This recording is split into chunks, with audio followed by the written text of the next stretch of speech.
Hey, everybody.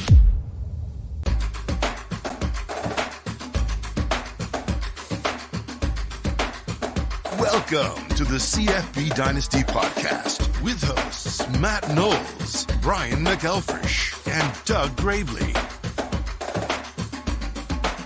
Hey, everybody. How you doing out there? It's week 5 college fantasy football. This is the CFBDynasty.com podcast. As you see today, it is just me and the one and only BMAC, Brian McElfresh.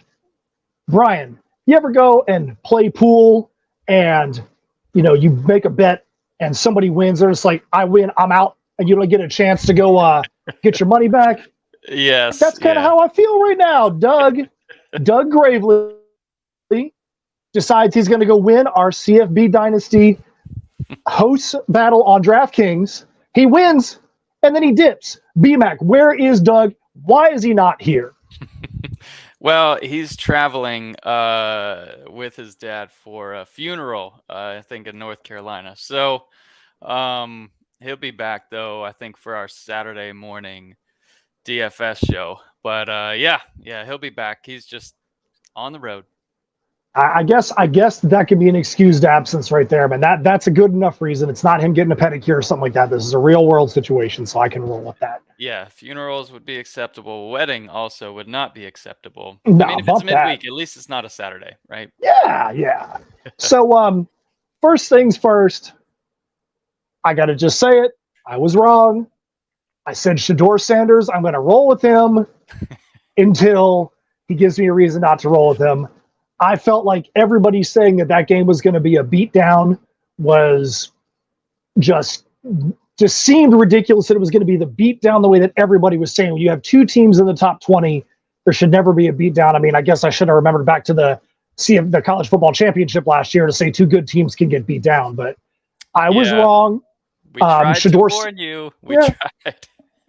Shedeur Sanders is a great quarterback, but that game exposed just how bad their offensive line is. He was running for his life. It was unbelievable.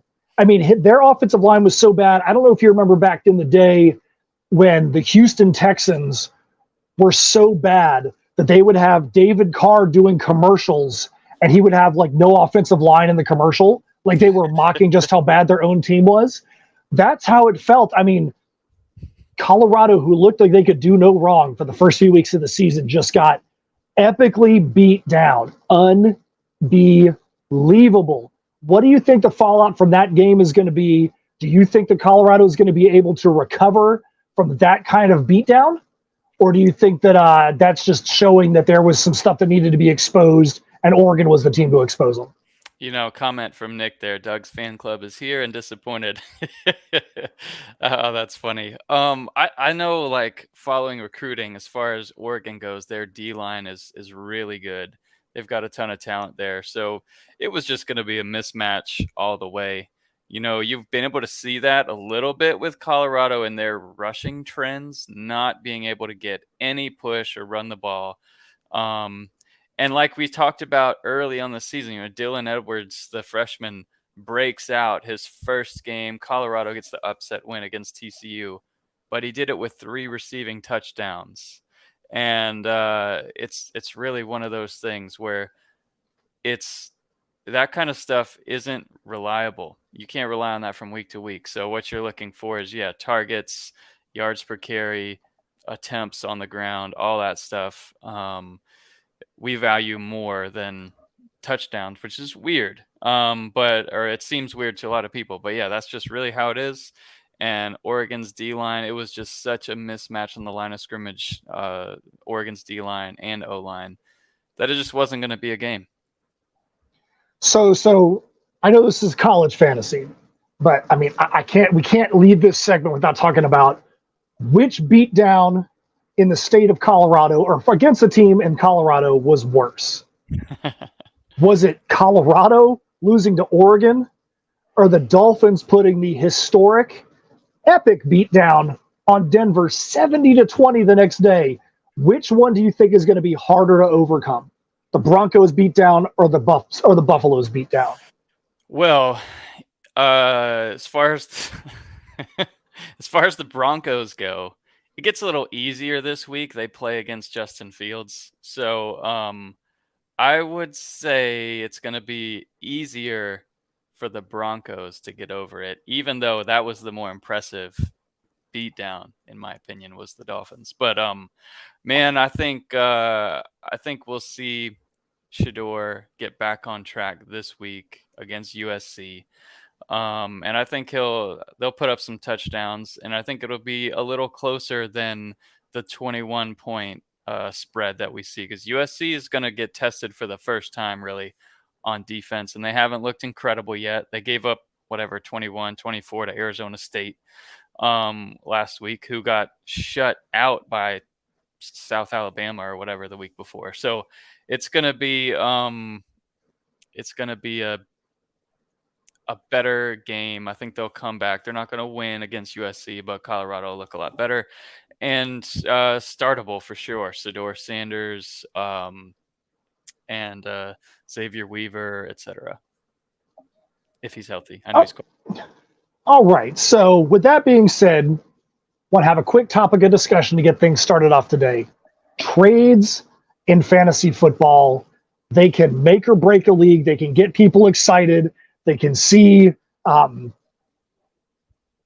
who's trying to make moves. Are you going to have to make a chess move yourself? Let's talk about trades and how one move can cause shuffling and make things fun in the league.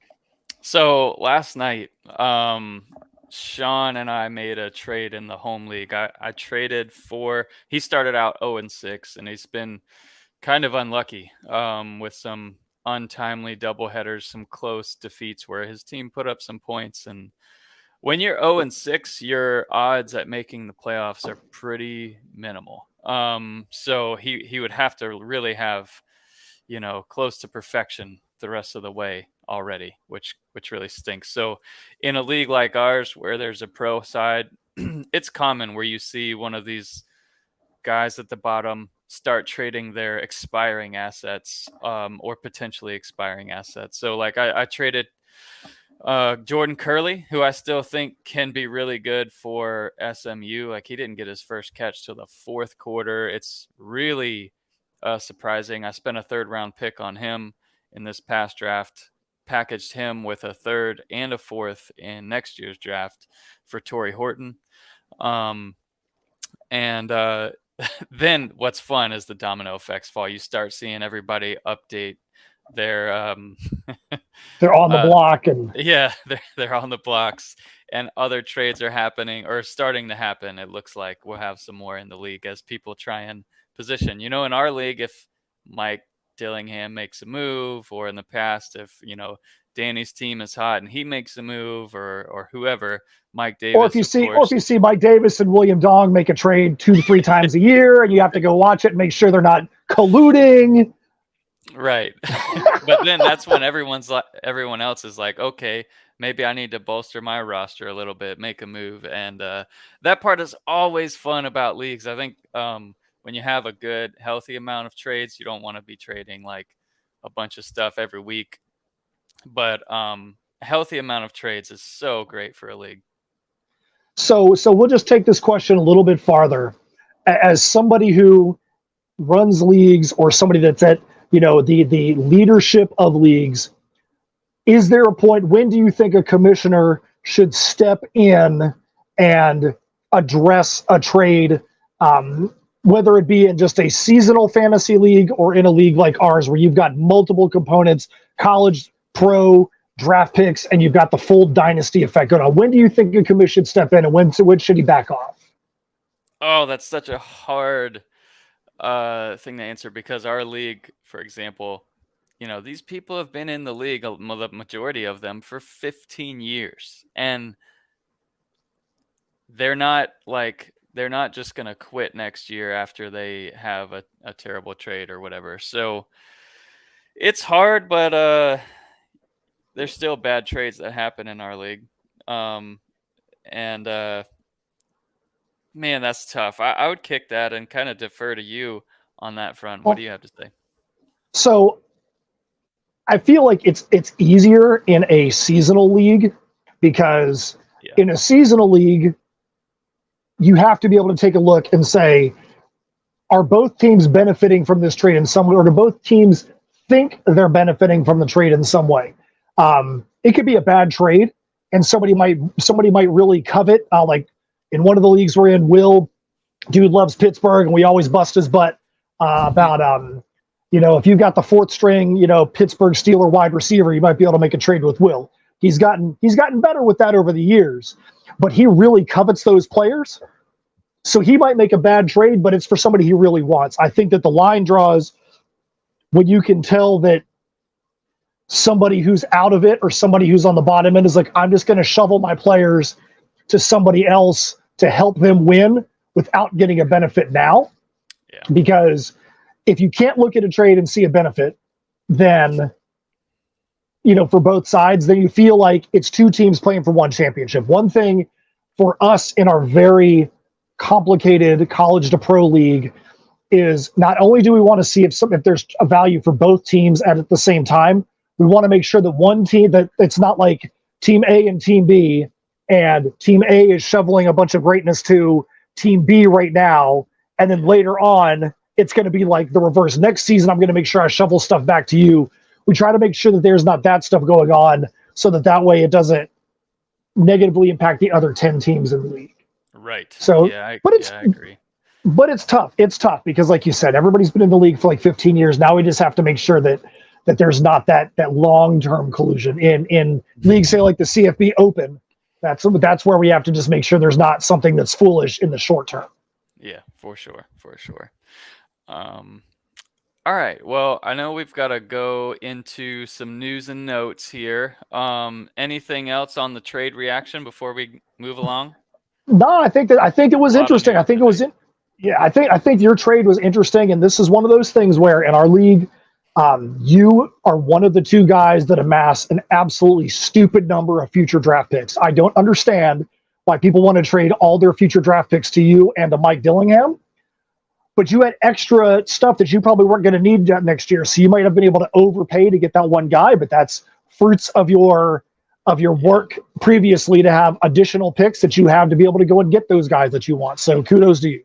Well, it's different for me this year because my team is so young in the college side. So I expect everyone to be back except for 1 to 2 running backs, and 1 receiver. Like the rest of my team's going to come back. So currently I don't have picks rounds 2 through 5. Like I have a pick in round 1, a couple picks in round 6, and that's really it. I can tell you one guy who's not going to be back on my roster next year. Goes without saying. Is it possibly a tight end that currently resides in the Midwest? Yeah. Well, actually, he was arrested in Georgia a couple weeks ago, so I don't know where he's residing, but whatever. All right. So with that said, BMAC, I think today, since Doug is not here, you're going to take the reins on the news and notes. So why don't we get to news and notes? News and notes around college football.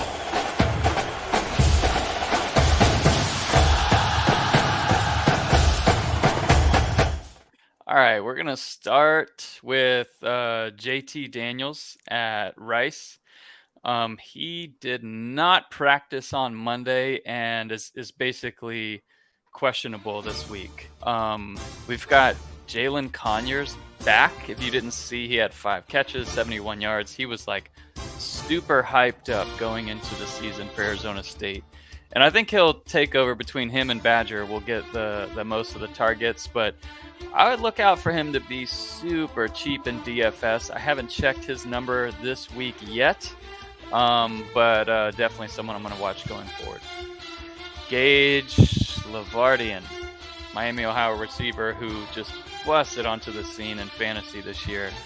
Status is unknown for this week. A Mike Davis player in the home league, and here's another one for him. Darius Taylor, running back from Minnesota, grabbed his leg in the 4th quarter left, missed overtime. He is uncertain for this week. Rocket Sanders, Doug's boy, taking first team reps in practice. That's awesome. Finally might make his season debut and make it back for Arkansas this week. Michael Trigg. That's a big one right there. That's a big one. Left the team at Ole Miss. So see what happens with him. We'll see where he transfers. He came into South Carolina from USC, and no idea where he'll go now, but he's going to be portaling. Along with DQ James, running back from Wyoming, was expected to be the backup, and, isn't getting the touches he wants. He's gone. Caleb Johnson, running back for Iowa, is out this week. Jaquavius Marks, running back, Mississippi State, questionable. Cartavius Norton, probable. So he should be back this week, along with Trayshawn Ward, who might have a little bit of urgency to practice after Giddens went off for 4 touchdowns. More to come on him later in the show. Antoine Wells, South Carolina, out again this week. Lincoln Victor for Washington State is going to miss 2+ weeks. Stock up huge for Josh Kelly, as he proved last week. Dynamic connection so far this season. Brady Cook to Luther Burden, both questionable this week. And then let's see who we've got next. Antonio Williams for Clemson. Day to day, we'll see what's going on with him. Antonio Williams, we got to stop right there real quick on Antonio Williams. Yeah. Antonio Williams was the dreaded, no real news about him before the game. Nobody said, hey, he's definitely not going to play. Antonio Williams gives you a win in the Open League because of the late notification, and I played him injured. We have more to go, more to talk about that later on in the podcast. Oh man, John Reese Plumlee, UCF. No timeline yet. He is expected back this season. That does not sound very hopeful. So Tyler Shuck out 6 to 8 weeks. That's huge. Huge. The season's basically over. Beren Morton was listed as a waiver wire gem for us on Sunday because of that news, and now he is listed as the starter. Reggie Love, true running back by committee at Illinois. He should practice and be ready to go this week. I was hoping to see Josh McCray get the workload for 1 full week, but that's not going to happen. Going into the show this morning, Connor Wegman listed as day-to-day. However, I retweeted maybe 15 minutes ago, might miss the season at Texas A&M. And then Noah Thomas, Texas A&M wide receiver, is probable this week. So Max Johnson will get to go at quarterback there for them. Jalen McMillan, wide receiver for Washington, could return this week.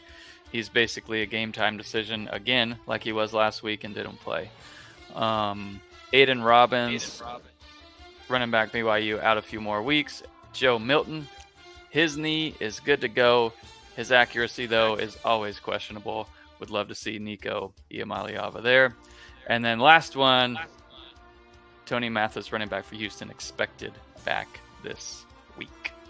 And I got one that's not on there that's huge and got huge fantasy implications. You got Ches Maluzzi at Wisconsin. He fractured his fibula in the game this past week. He is confirmed out for the season. So that totally changes the Wisconsin running back game. You know that obviously he was getting a lot of carries at the beginning of the season, getting a lot of stats. So that changes that running back room greatly. And that is a huge loss at Wisconsin, having Maluzzi out for the rest of the year. Brutal.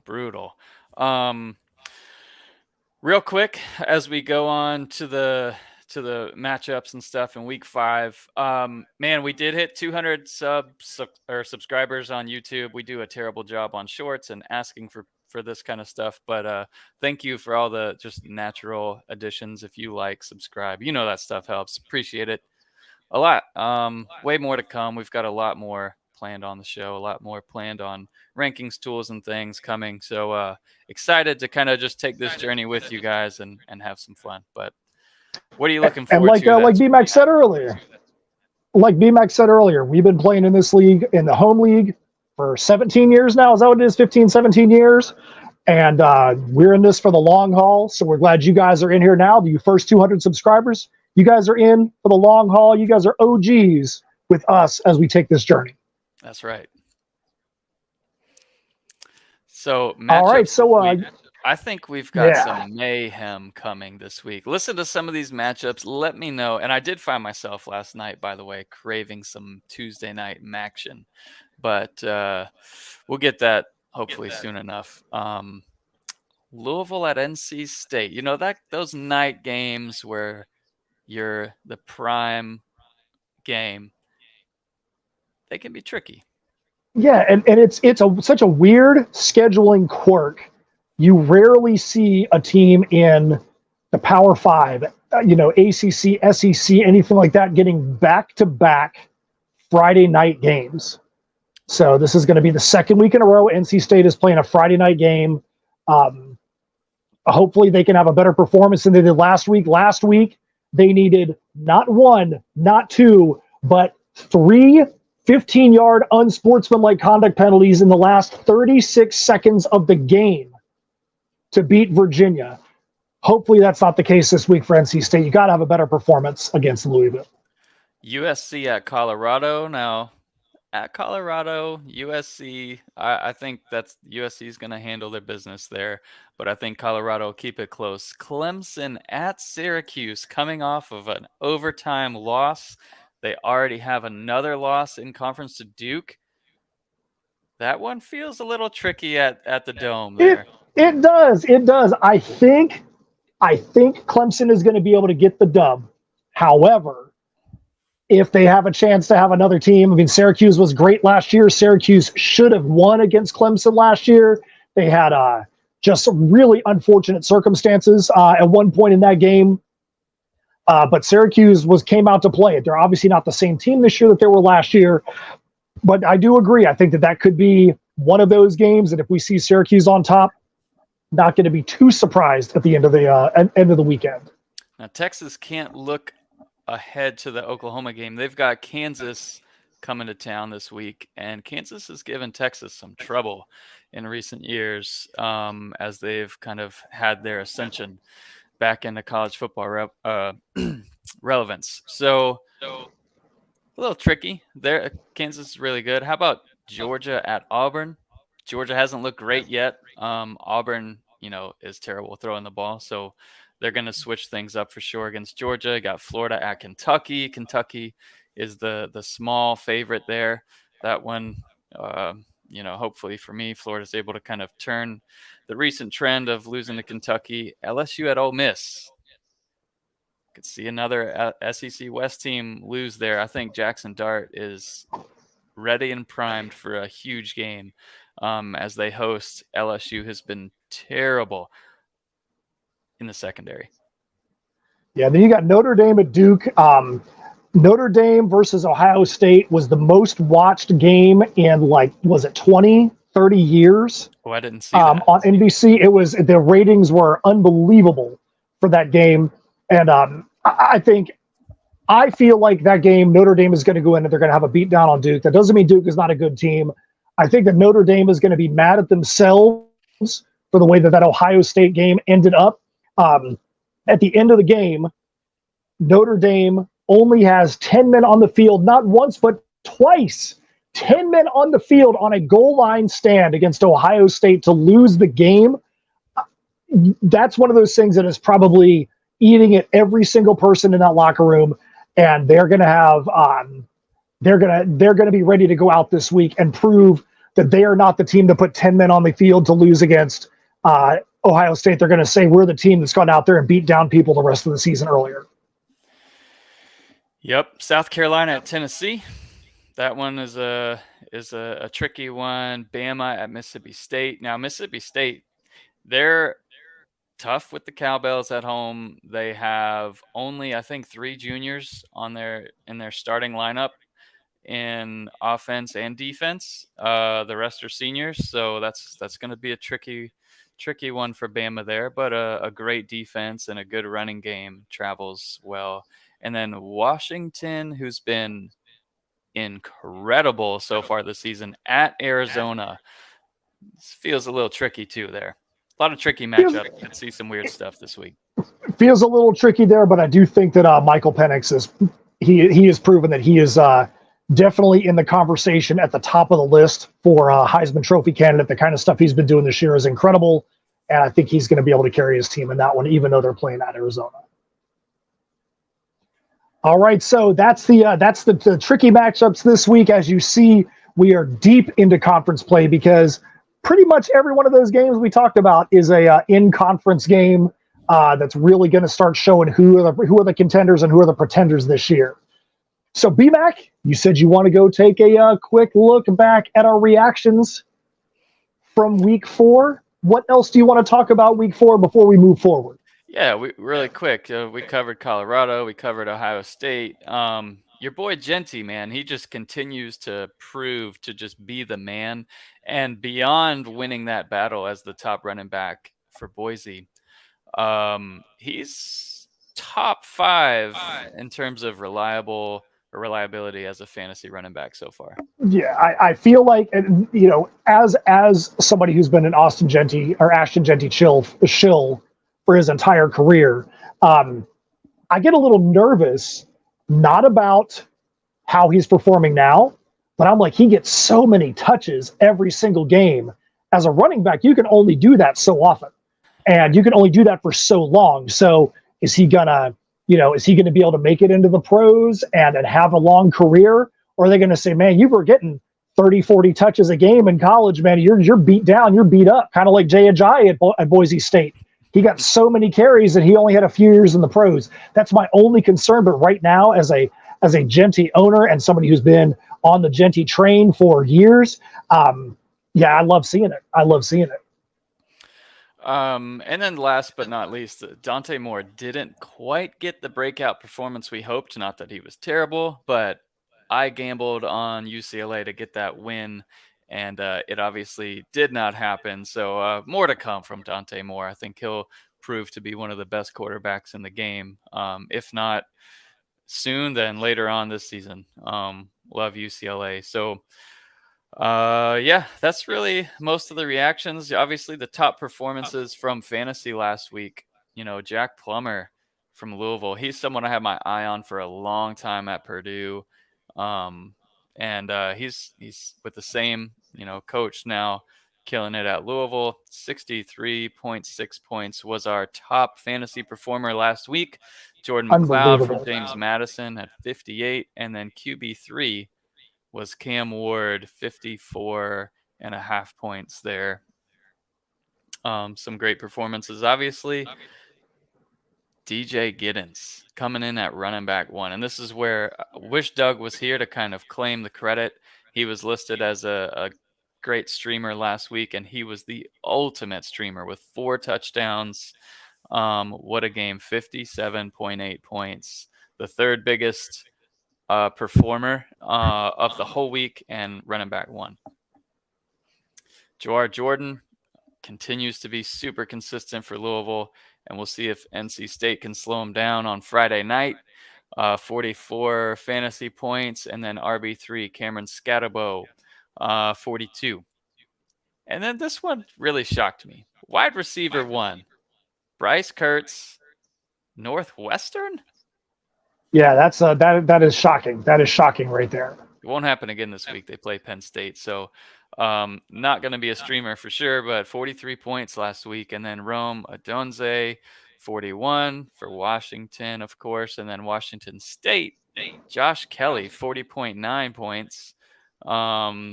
Picking up the slack that's left there. But great week, go for it, man. I got a couple other standout performances. Obviously, we talked about Genty, 254 total yards, 2 touchdowns in Boise's win. You've got Reggie Brown from James Madison, 5 receptions, 160 yards, and 2 touchdowns. You have Dallin Holker, the tight end at Colorado State. Tight end, 11 receptions, 112 yards, and a touchdown. That is the kind of production you want out of a tight end. If you go back to the shows that we had over the summer, we talked about if you can get a mismatch at tight end, there are very few tight ends in football that are going to be able to get you those points over top of, say, the second group. So if Dallin Holker is out there, you might want to consider him because that's what we talked about with targets. 11 receptions. I wonder how many targets he got in that game. That's huge. That's the kind of guy that you want to have on your squad. 100%. All right. So before we get into, the open review, waiver wire gems, and streamers of the week, and our last few segments, I do want to go over the rankings a little bit. So I'm going to put those up on the screen for everybody that's on YouTube. Obviously, if you're listening on the podcast, you can get there a multitude of ways, but from the top navigation rankings, CFF week 5 rankings, we push these out typically on Tuesday. And yet again, we've got Caleb Williams as the best statistical play this week. You can see the last 3 trailing weeks, week 2, week 3, week 4 up there. Defense versus the pass and versus the rush. So this would be, if you're looking at the first line, Caleb Williams, this would be Colorado, how good they are against the pass and against the rush. And they are 113th against the pass, 124th against the rush so far. And those aren't things that Colorado is going to be able to fix over the course of the year. They'll fix that through recruiting and through the portal. But Caleb Williams and USC kind of will be able to feast in whichever way they want to, running, passing. We've got the implied score here based on the over-under and the spread. So it's about 47-26. So there's like 3 or 4 touchdowns in there potentially for Shedeur, as Vegas kind of projects. So I think those Colorado starters will have plenty of ability there. And then you see the other rankings. Yeah, go for it. You look at the rankings. You look at the top 10. Love seeing Fresno State quarterback Mikey Keenan there. Fresno State is probably right now they're performing like last year's Tulane. They're a team that could sneak in there because they are beating people down. They're having a great season, and they might be able to sneak in and be that group of 5 team the way they're playing right now. But I do find it interesting. That if you look at that, who would have thought that the only schools from the ACC to be in the top 10 rankings are going to be Boston College and Georgia Tech? Unbelievable. So BMAC, let's just talk about those real quick. You got Haynes King from Georgia Tech. You got BC's QB right there in the top 7 and number 8. How do you feel about those games? You got BC versus Virginia. You got Georgia Tech versus Bowling Green. Tell me why somebody, if they've got those guys on their team, should be confident about starting those 2 guys. Castellanos gets a ton of carries. So as a dual threat quarterback, he just claims a ton of the fantasy points. He's been really consistent. So week 2, he put up 29, week 3, 34, week 4, 25.5. And UVA's defense is pretty soft. They're expected to score about 30 points, Boston College's this week against UVA. And also UVA is 90th against the pass, 111th against the rush. Castellanos should be able to statistically to have his way.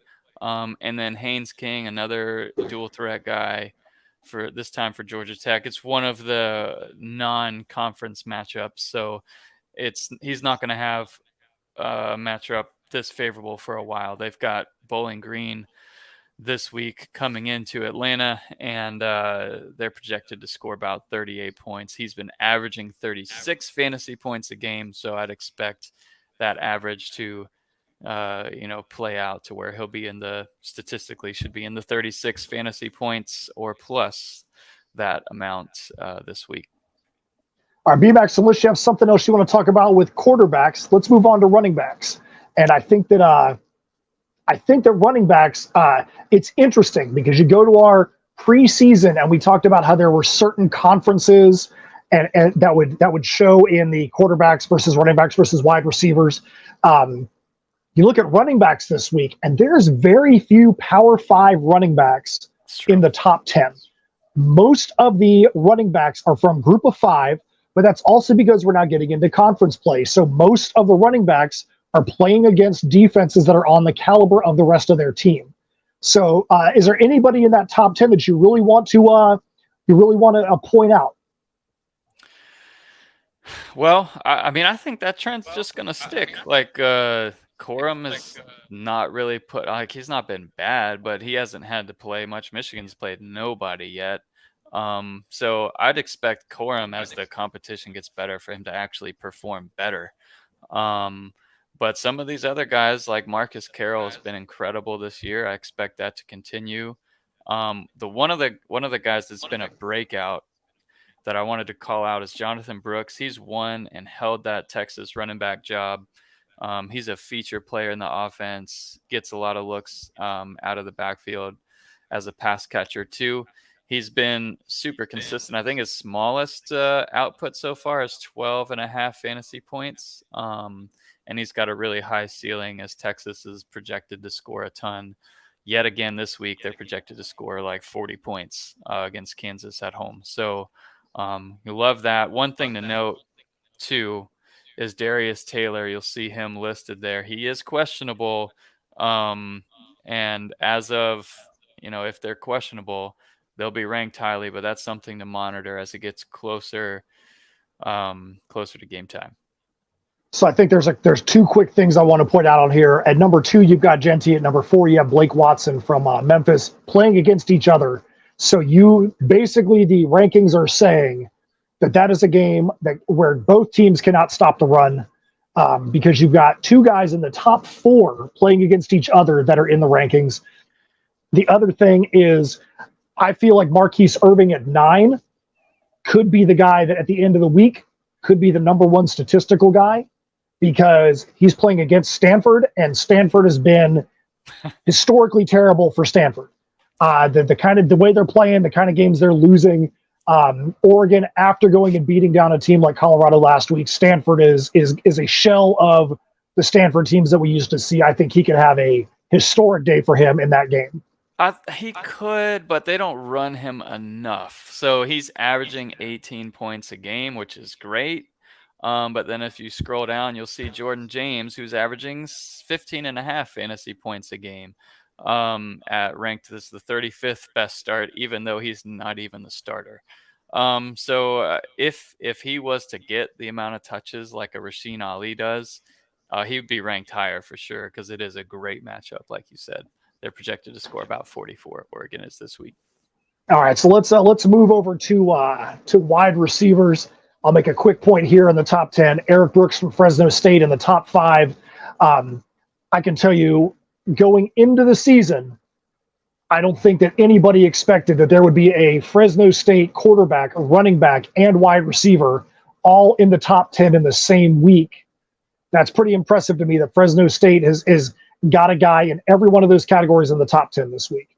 Yep, so BMAC, who jumps out to you? If you look at wide receivers, like we said, at running backs, there are a lot of guys from a group of 5. And wide receivers, that is not the case. Wide receivers is almost all top end wide receivers. And you've even got 3 guys from Washington in the top 11 in the rankings. That is unbelievable. BMAC, what do you think about the way that everything stacks up here at wide receiver? In this scenario, we assume they're healthy, right? And then we're thinking about, all right, if you have him on your roster, who are you going to start, and who would you start over him? There's not many people I would start over Jalen McMillan if he's healthy and playing against Arizona when they're pass heavy. They throw the ball a ton. They're expected to score 43.5 points this week. So, that's one that's easy. Same with LSU. Got Neighbors and Brian Thomas, and they just throw the ball a ton, and that's what you want. Obviously, you want those pocket passers who are just going to chuck it around the field. Not that Jaden Daniels is a pocket passer, because he is very much dual threat. And you got your boy Torrey Horton right there, the guy you made the big trade for. How are you hoping he performs this week?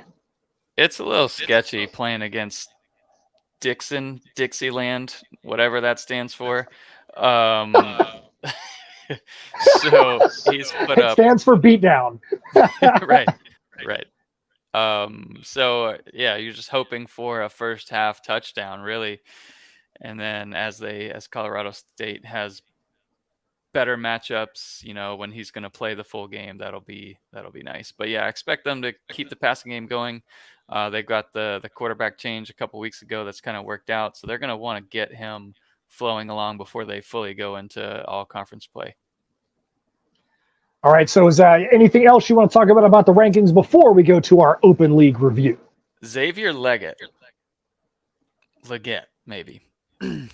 For South Carolina, he's getting some NFL hype now. Apparently, he hit a speed, and he's got size. Like, he's thick. He's 6'2". Like, he's not a small guy, but he hit a speed that is faster than any NFL player has been clocked at during the game so far this year.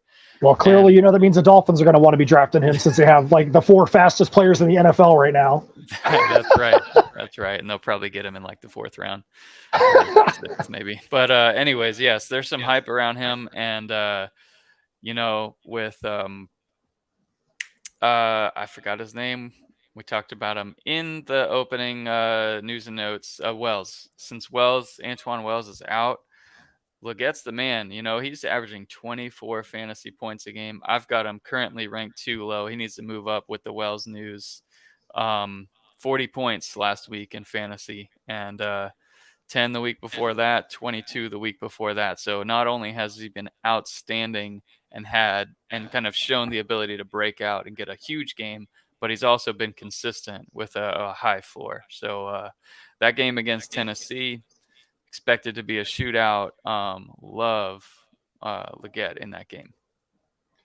All right, well, there you go. That is the top 10s.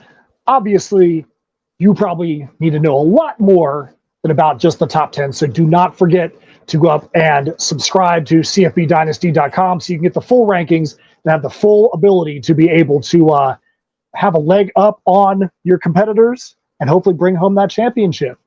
With that being said, BMAC, I think it is time for us to go to the CFB Dynasty Open League review.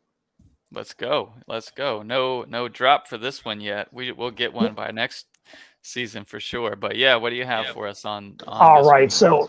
So here's what I got to say about this. I feel like there was some collusion between you and the statistician somewhere, because this past week I played you and suffered a horrible, dreadful, painful, controversial loss. Man, Your team was a bottom feeder. I was in the top 6. I have Antonio Williams that gets benched.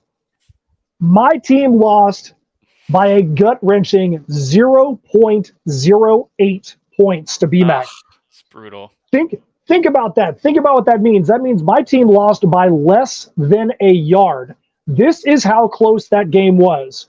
At the end of the Washington game, 4th down, Michael Penix scrambles. Michael Penix leans forward to try and get yards to get the first. If the referees take him as a running back, he gets his 1 yard and I win the game. The referees said, nope, we're going to treat this as if it was a quarterback giving himself up on a slide, which is not what he was doing, but they treated it as a quarterback giving himself up on a slide. No yards gained, turnover, BMAC wins by 0.08 points. What do you guys think? Is that complete insanity or what? I could not believe that.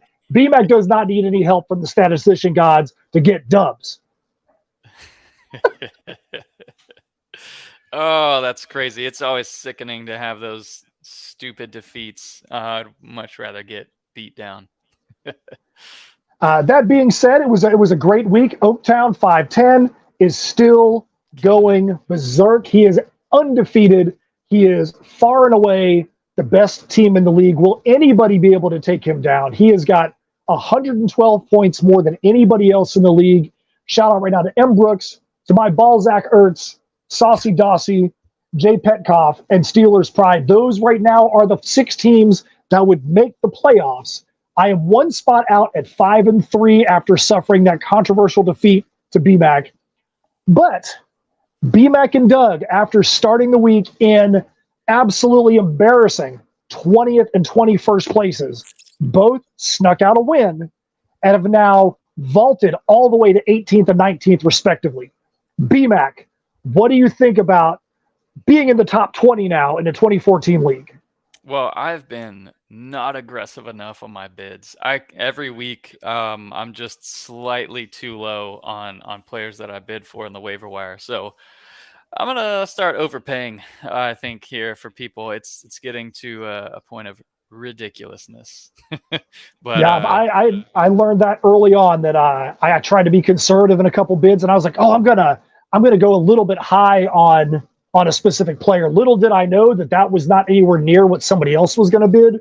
So that's exactly what I've been doing. I'm like, you know what? If I really want this guy, I'm going to really overbid. And there's been times where like I bid $22 on a guy and got him for $1. I'm like, nobody else even bid for this dude. Okay. Yeah. Crazy how that stuff works out. Waiver wire has not been my friend in this league so far. So last week we made a big deal about Doug versus Carissa. Carissa, first year playing fantasy football. I have begged and implored on bent knee for BMAC to go across the hallway to Carissa's office and give the girl some help, because I mean, we can joke about her getting beat down, but I feel bad because this past week she only started 7 players against Doug. She started 7 players against Doug, and it took Doug till after 11 o'clock p.m. on a Saturday to get the dub over a team that basically handed him a win. If I'm Doug, I don't feel too good about that. If I'm Doug, I go to that office and I apologize for getting the victory over her. Now, that being said,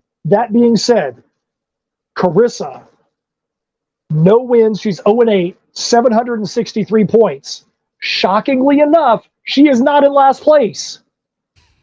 The person in last place is the league resident trash talker, Clee Shreen.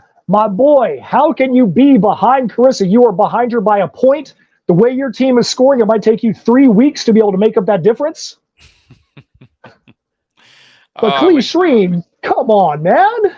I wish you took some screenshots, some receipts like Dion from the draft room. It was fun. But nah, Clee Shreen, in all honesty, man, keep the trash talk going, man. That's what makes the league fun. The chat for our open league is very active on Saturdays. There's been a lot of fun in there. This year, it's 24 teams. If you're watching this, if you're one of those subscribers and you're watching this, you're like, man, that sounds like fun. I want to be able to get in. There are big plans next year to be able to expand what the CFB Open is, and we'd love to have you take part in that so we can really build literally the CFB dynasty into a dynasty of open leagues. No doubt. So BMAC, do you feel like you're going to have a chance this week in the Open, or are you expecting to come out of this week at 2-8? I think so. I did make a couple claims finally, and so I was able to get Dewan Edwards, who against Auburn, he might not have the best game, but I've got so many bye weeks. I've got our benches are small. I've got 5 players on the bench, and 6, and then 4 of them have bye weeks. So it's kind of a little bit of scrambling. So hopefully Brennan Rice is favored here by Caleb Williams this week, so I'm not going to rely on that here. And Edwards and ETN, a couple SEC backs. I really think Chandler Morris is like ready to break out like at any point for TCU. So I like having him, and hopefully Bowers will continue and start a hot streak after a great performance finally from my first round pick. I was able to pick up a couple guys as well. I way overbid and only had to pay $5 combined for 2 different guys. It just shocked me. So you've got Emmanuel Michel, senior running back at Air Force. Air Force is always known for putting out guys that just get tons and tons and tons of carries. And you just would know, but we've never talked about it. But the guy in the last 2 weeks, 28 carries, 106 yards and 3 touchdowns, 33 attempts, 148 yards and 3 touchdowns. That's his last 2 weeks, 60 carries for 254 yards and 6 touchdowns. And I got him off the waiver wire for $3. For $2. $2. Ridiculous. And then the other guy I picked up was Jalen Moss, freshman wide receiver at Fresno State. He is one of 3 receivers that's getting a lot of play time out there right now. He is the 3rd receiver, but he also is a freshman, so we'll see what he does and see if he's able to stick in that lineup. But I hopefully, like him a lot. I was watching some Moss highlights this past weekend. He looks really good. I'm hoping that freshman. Hopefully, after my disgusting, horrible defeat because Antonio Williams decides he wants to tank my game, I got to go see if you paid him off. Got to get somebody else to get in there. But that's our open league review. Been having a lot of fun in there. Somebody's got to take down Oaktown. We're gunning for you, even though I lost to you in week 1. I'm imploring everybody else to come and take you down. We need that. But we're having a lot of fun in the open league. With that being said, BMAC, I know you want to look at the waiver wires or the streaming. Let's take a look at who you think are guys that are out there that still may be out there that inexplicably are going to be easy gets for someone. Let's go streaming.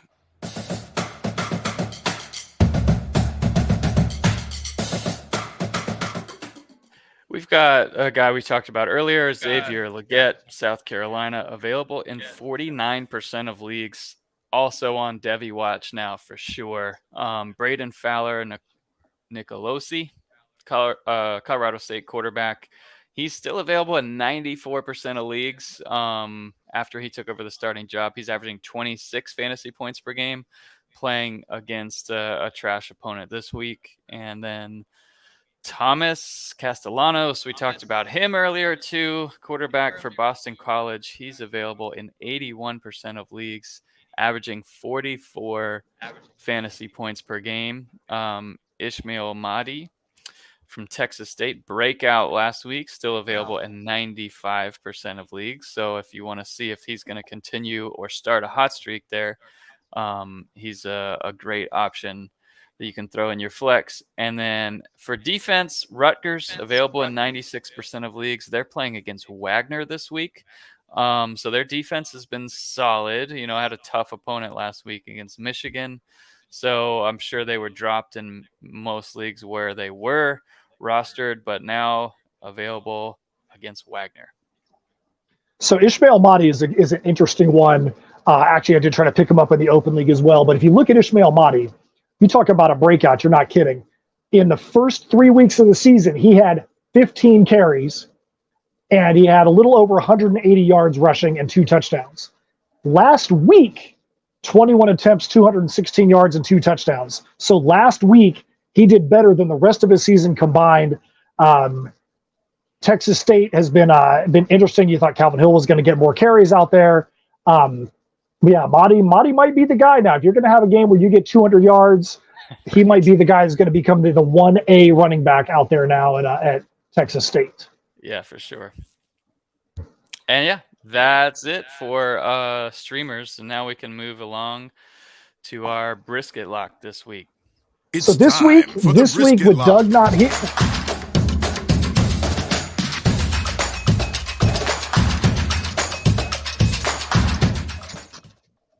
This week with Doug not here, I'm also going to seed putting a brisket lock out there. We're going to go back to the OG. We're going to go back to the one you really want to hear from, BMAC.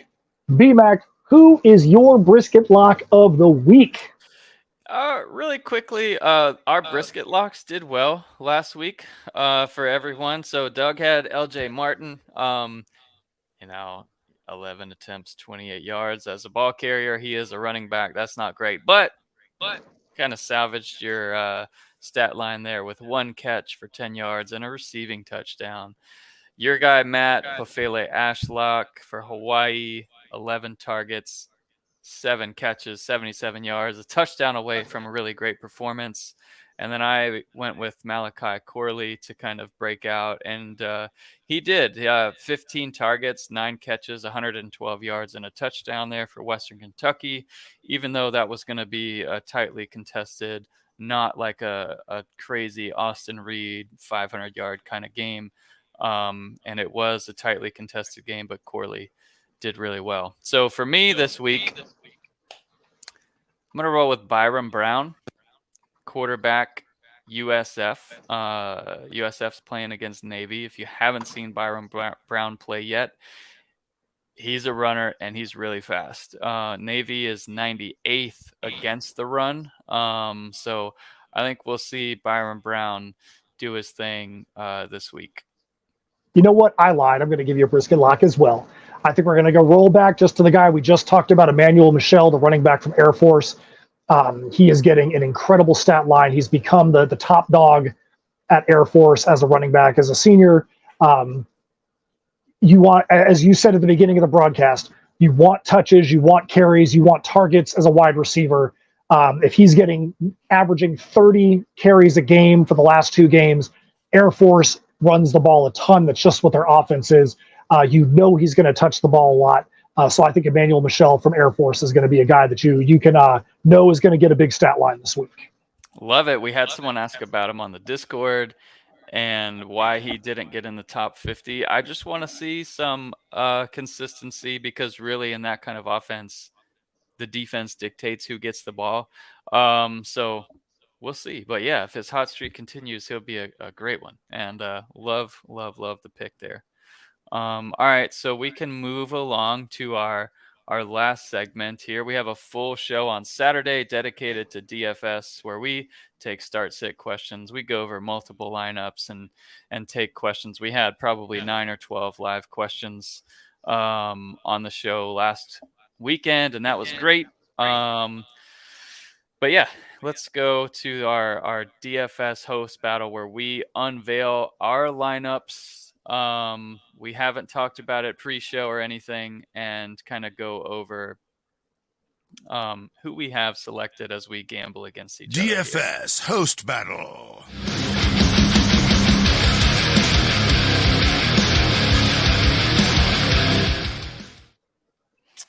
So I do have Doug's lineup, even though he's not here. He sent me his lineup. I'll go over his, then you can go over yours, Matt. Sure. Congrats to him. He did win it finally last week, even though we all sucked. But terrible. It was terrible. And what's really sad is that, we had another week of our sleepers going off. Like, we killed it in our DFS sleeper post yet again. But I just had the wrong top guys, the wrong balance of players on my roster specifically.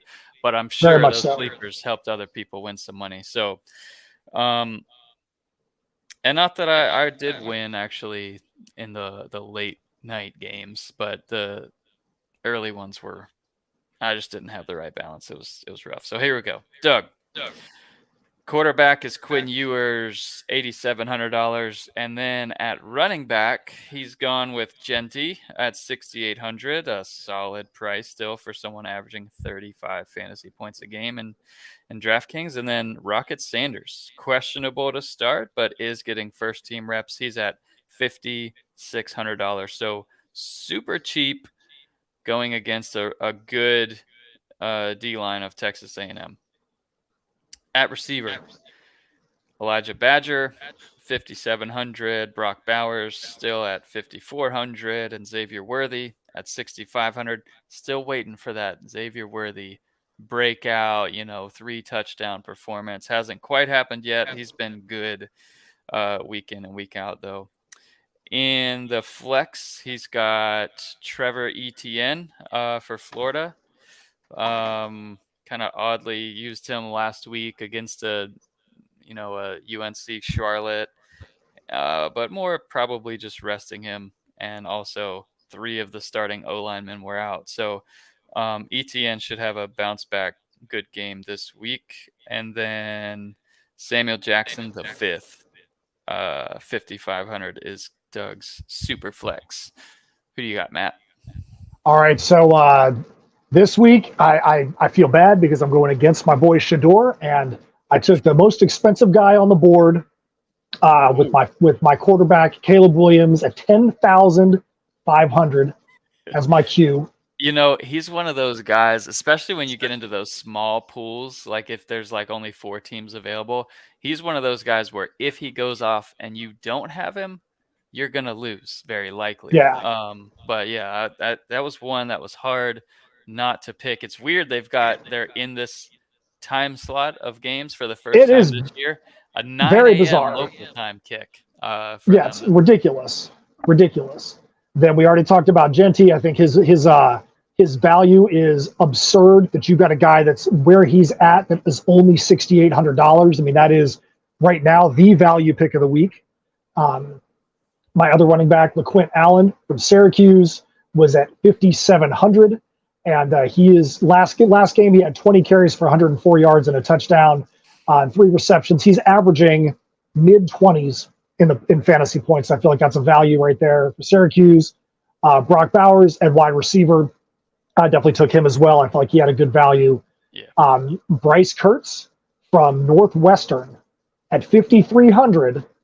His last game, he had 10 receptions for 215 yards and 2 touchdowns.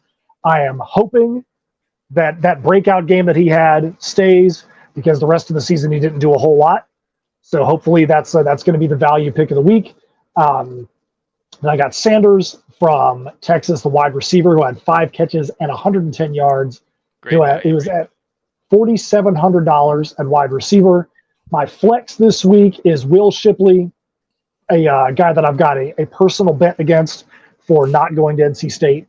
I still hold that grudge against him, but he's got good value. Finally got a touchdown last week, 5,900 for Will Shipley, which seems very low for him. Yeah, low. And then I built my roster this week around the last couple weeks. Was not able to get a quarterback in my super flex. I just couldn't make it happen, and we saw what happened. I got epically beat down by Brian and Doug the last 2 weeks. So I said, no matter what happens, I have to have a quarterback in both spots.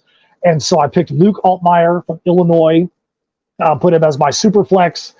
He's only at 5,700. So I felt like that was, with using Caleb Williams at that 10-5, cool. That was the most value I could get out of a quarterback, but I did put Altmaier at my super flex. What about you, BMAC? Who do you got? I like that lineup a lot. So the goal here is to, score 200 plus. That's how you have to minimally have that if you're playing in any kind of big player pool. So I've got KJ Jefferson at home against Texas A&M as my starter at quarterback. Running back, a couple guys that have already been mentioned: Will Shipley at 5,900, Trevor Etienne at 5,200. At receiver, couple guys that you guys also had: Brock Bowers, 5,400. We've all got him. Xavier Worthy, 6,500. Doug's got him too. And then I went with Cam Camper at 5,300 for Indiana, playing against Maryland on the road this week.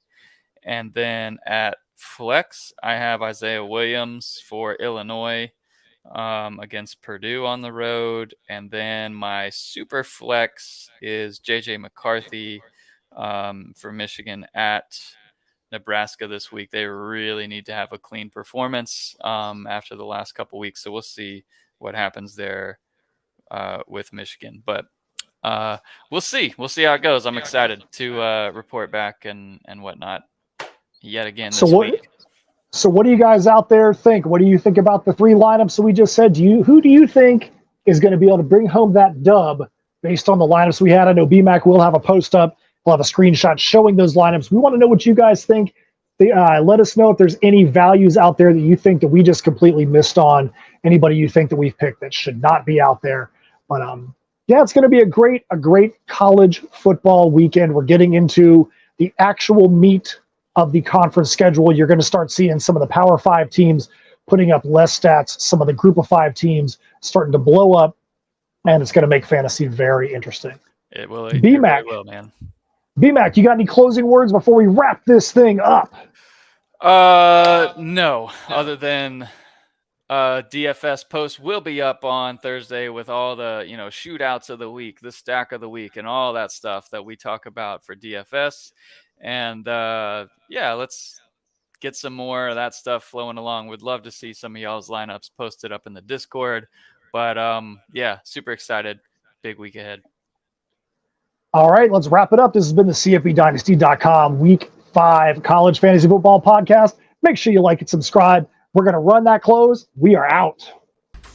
Thank you for listening to the CFB Dynasty Podcast. Help us out by subscribing on YouTube and reviewing us on your podcast network.